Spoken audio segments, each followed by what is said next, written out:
Well, I'm going to be looking at Myles Gaskin, who will be playing Thursday night here, right on NFL Network on Thursday Night Football. He's available in 99% of leagues, and one of the things that we've seen over the past couple of games, or the two, 13 touches in both games. He's usurped both Matt Breida and Jordan Howard as the lead back, playing 62% of the snaps. And I know there's a lot of short-term fixes in the waiver wire this week, but I kind of like going long-term and thinking of a guy who could end up being a guy that you use the entire season.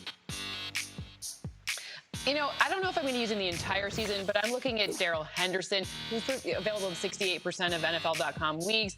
I think it's interesting. Don't overestimate what happened against Philadelphia with those 121 scrimmage yards and the rushing touchdowns, 14 touches.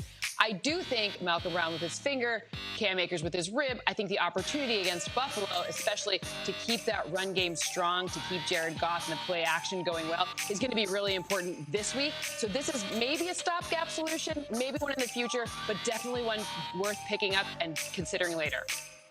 Sean McVay going with that Kyle Shanahan style in his backfield. Speaking of Shanahan, Jerick McKinnon looks like he's going to get a whole lot of run for the 49ers this week. Touchdowns in back-to-back weeks. He really had outplayed Tevin Coleman before Coleman even got hurt. Now I look for that workload to go up because of so many injuries in that backfield, including Raheem Mostert. We'll see if George Kittle returns because that should change some things in the offense, but I still do expect that McKinnon will get a whole lot of opportunity.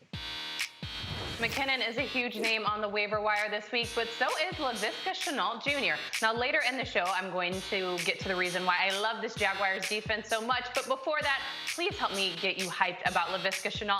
He is available in 99% of NFL.com leagues and should be a main target on this week's waiver wire. His snaps, his touches, and his yards increased in week 2, rushing for 37 yards and catching 3 receptions for 35 yards against the Titans. Between Chanel and DJ Chark, the Jag receiving corps ain't looking so shabby. Yeah, that Chenault buzz has been getting louder week after week. I've been on the train for a while now. We didn't mention Mike Davis's name in that group, and he's the guy who's going to be the next man up in Carolina because Christian McCaffrey is gone for the next 4 to 6 weeks. So real quick, let's go around the horn, starting with you, Cynthia, or I start with you, Adam Rank. Who are your top 3 waiver wire picks in order this week?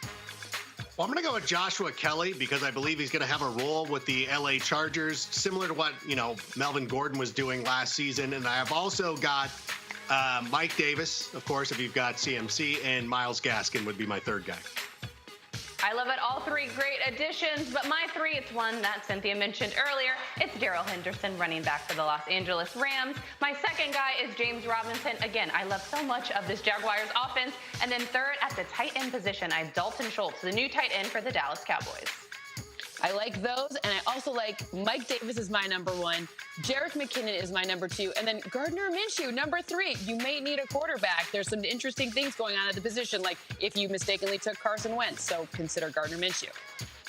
Well, I talked about Jerick McKinnon earlier. He's my number 1 guy. I've got Mike Davis coming in at number 2, and I'm with Cynthia. Gardner Minshew. You will see him on Thursday night here on NFL Network. I like him as the third waiver wire option this week. So if we are adding people, that means generally we've got to let somebody go. So who are you making waves with this week, Cynthia?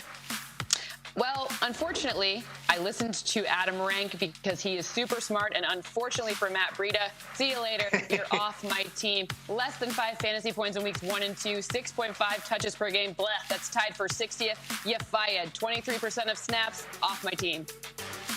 Well, I'm looking at Rob Gronkowski, and maybe it was a little bit of wish casting for us to think that he could be a top 12 tight end. He's pretty much a blocking tight end now. He's good at it.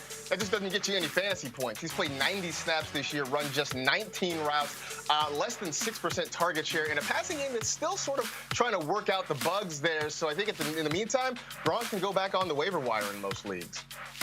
Gronk's back on the waiver wire. Maybe he's going to go back to retirement and throw more parties, but I'm looking at Jarvis Landry with the Cleveland Browns. And we were all hoping that this was going to be a Browns comeback season where Baker Mayfield can get it together so that Jarvis and OBJ could shine. Now, though OBJ got into the end zone and the Browns went over the Bengals last week, Landry still hasn't seen the proper work for me to keep him around. The Browns have been having a low-volume passing attack, which doesn't bode well for a fantasy player like Landry. Now, he does have much more of a favorable matchup against the Washington football team this week, but I'm done taking my chances. You are out of my lineup. The player that I'm going to be dropping this week is Bryce Love. And you know what? I know he's available in 0.8% of NFL.com leagues. That's me. I'm the guy who picked him. And you know what? And this is one of the things, Cynthia and I will apologize for this. I draft rando running backs. It's one of my strategies. I took Breida.